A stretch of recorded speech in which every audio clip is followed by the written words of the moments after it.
ప్రభువైన యేసు నామములో మీ అందరికీ వందనాలు తెలియజేస్తున్నాం.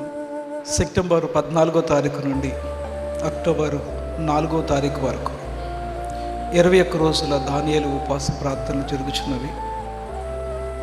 పరిశుద్ధ తోమలోదరన్ చర్చ్ గల్వాంతపులో అనేక సంవత్సరముల నుండి ఈ ప్రార్థన కొడుకులు జరుగుతూ వస్తున్నవి.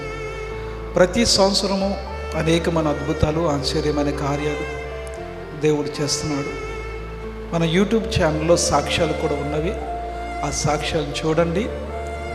గర్భఫలాల కొరకు, వివాహాల కొరకు, జాబుల కొరకు, ఆర్థిక పరిస్థితుల కొరకు, రక్షణ కొరకు, దేశ జీవము కొరకు 21 డేస్ ఫాస్టింగ్ ప్రేయర్స్లో పాల్గొనండి. పాల్గొనడానికి వీలు కాని వారు ఈ లైవ్ కార్యక్రమంలో వీక్షిస్తూ మీ జవాబును, మీ సమాధానమును మాకు మెసేజ్ రూపంలో తెలియచేయాలని ప్రేమతో మిమ్మల్ని కోరుతున్నాం.